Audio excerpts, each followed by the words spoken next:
Just kidding. Good morning. Welcome to Everything Yesterday this morning.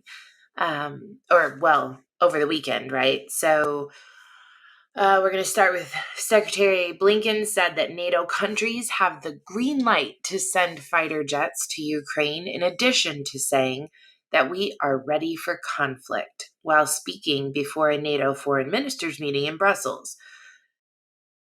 Mr. Blinken was asked if the Polish government could send fighter planes to Ukraine, and he said, quote, "That's a green light. In fact, we're talking with our Polish friends right now about what we might be able to do to backfill their needs, if in fact they choose to provide these fighter jets to the Ukrainians.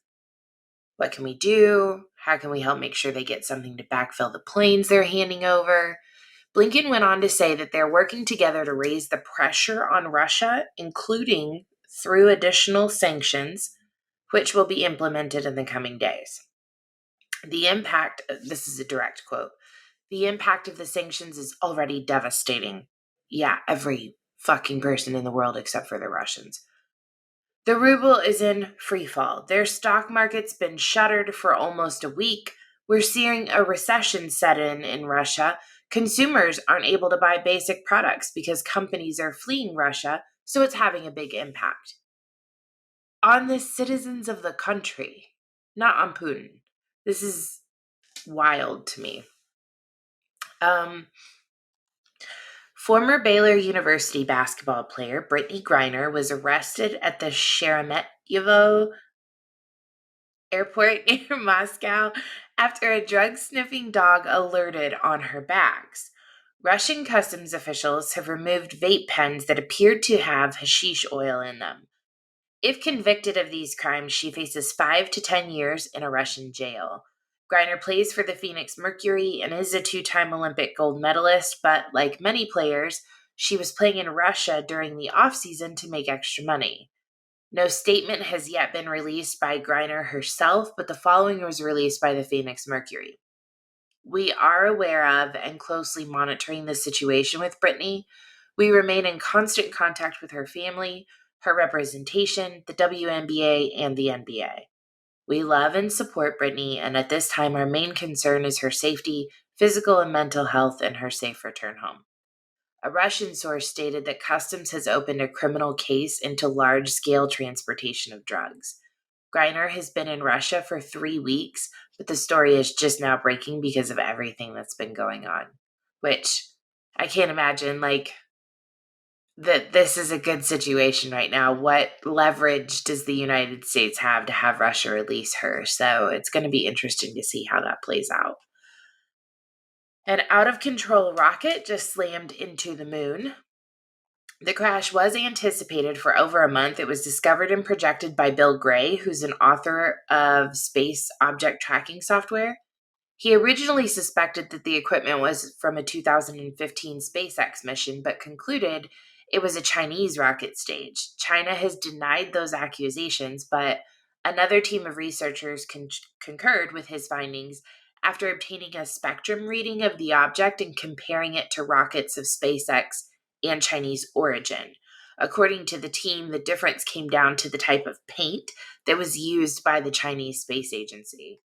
The rocket slammed into the Hertzsprung crater on the dark side of the moon, so there's no way to immediately observe the impact. NASA told Space.com last week that it was looking into using its Lunar Reconnaissance Orbiter to first observe any changes in the moon's gaseous exosphere, and then scan the surface itself, but that could take a while.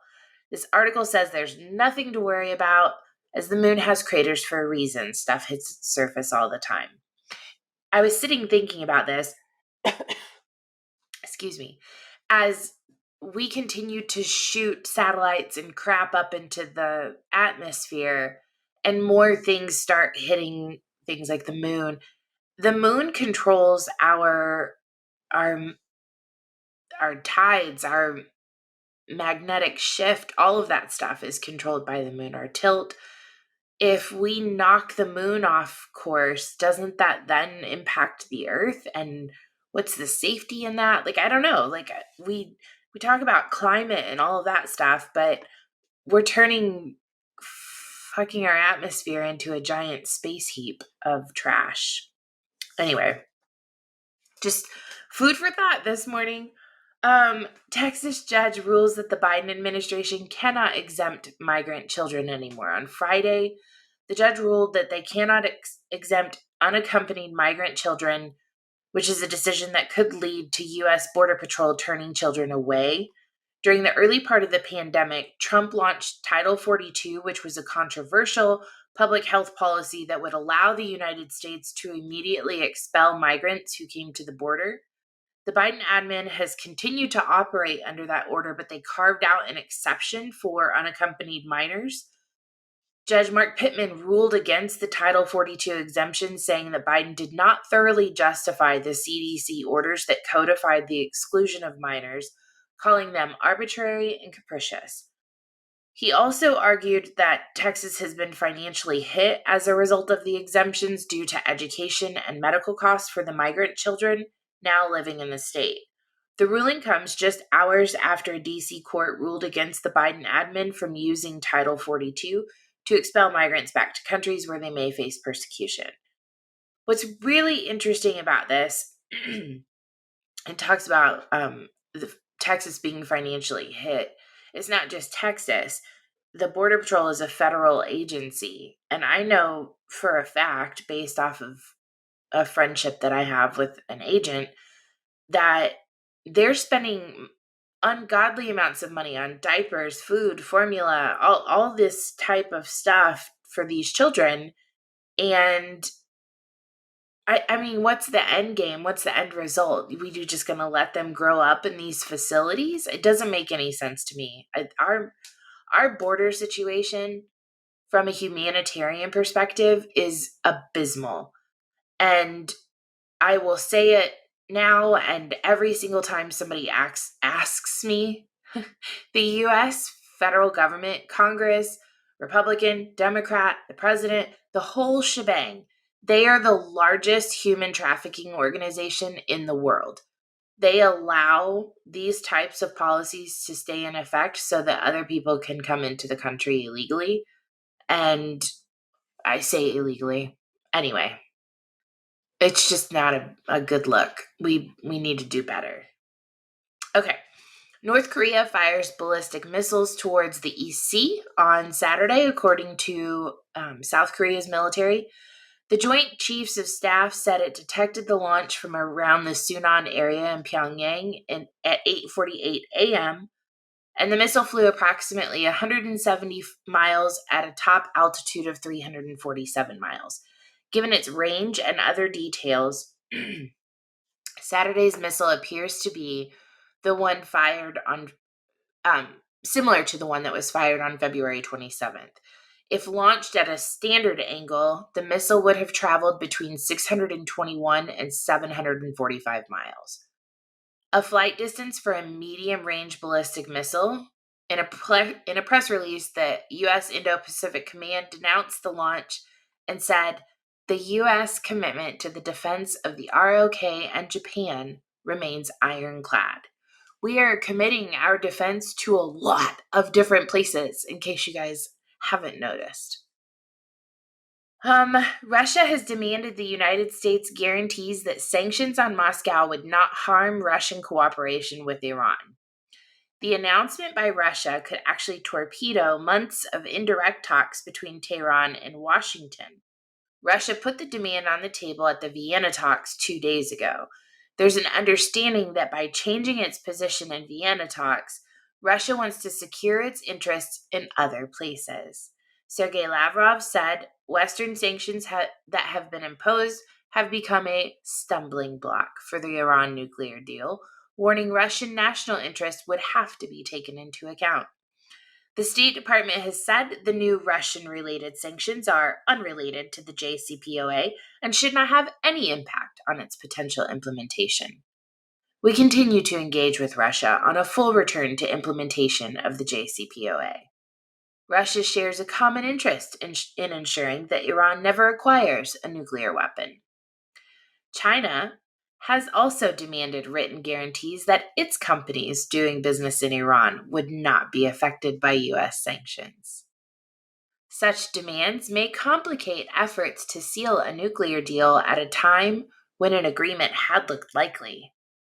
A major sticking point in the talks is that Tehran wants the question of uranium particles to be closed. Since 2019, Tehran has branched the deal's nuclear limits and gone well beyond, rebuilding stockpiles of enriched uranium, refining it to higher fissile purity, and installing advanced centrifuges to speed up output. It is Monday, and I cannot talk. Iran denies it has ever sought to acquire nuclear weapons. Interesting side note that's worthy of adding here: Ukraine is number one in Europe in proven recoverable reserves of uranium. NVIDIA hackers have targeted Samsung. The same collective that hacked NVIDIA last week has successfully breached Samsung as well. They released almost 190 gigs of confidential data, including source code for proprietary applications and data repositories related to various projects. It's unclear what the timeline of the breach is and what sort of contact the hackers have had with the company. There have been no public demands. The NVIDIA link included expired code signing certificates that would still be accepted by Windows, which opens a dangerous route for malware. The Samsung leak has thus far concluded source code for trusted apps on Samsung's devices, as well as the algorithms used in the company's biometric tools. Get your things on your phones. The International Monetary Fund warned Russia's war with Ukraine and subsequent sanctions imposed upon Putin will have a severe impact on the global economy. Food and energy prices have surged in recent days, and supply chains have frayed, adding to the inflationary pressure already bearing down on people. Price shocks will have an impact worldwide, especially on poor households for whom food and fuel are a higher proportion of expenses. Should the conflict escalate, the economic damage would be even more devastating. The sanctions on Russia will also have a substantial impact on the global economy and financial markets, with significant spillovers to other countries. It makes you wonder, is it worth it? Bryce Mitchell had a big win against Edson Barboza on Saturday. I actually had the pleasure of watching this fight with some very good friends on Saturday evening, and it was definitely worth it. Mitchell was absolutely suffocating with his grappling attacks that grounded Barboza for the better part of all 3 rounds. When it was over, Mitchell, who remains undefeated in the UFC, said, "I'm a warrior of God. I fear no man. I live and breathe this shit." Mitchell made some waves with his public statements regarding Ukraine prior to the fight, saying, quote, "I'm not going nowhere to fight none of these wars for none of these politicians. I'm staying at home, and when the war comes to Arkansas, I will dig my boots in the ground and I will die for everything that I love, and I will not retreat." He also said that the Federal Reserve is a corrupt institution. These people control our dollar, brother, and we didn't vote for them. Think about it. You got 13 board members voting on the value of our dollar. Do we vote for that? No, it's corrupted. After Mitchell's biggest win of his career so far, he said, "I'm about to show y'all I'm not just good at hurting people. I can help people. Half of my fight purse is going to Arkansas children who have no hope. We will be their hope." Later, Dana White actually told Mitchell not to give his own money, that White himself would be the one to give that money to charity. Mitchell responded, "I planted a seed and we're going to watch this thing grow."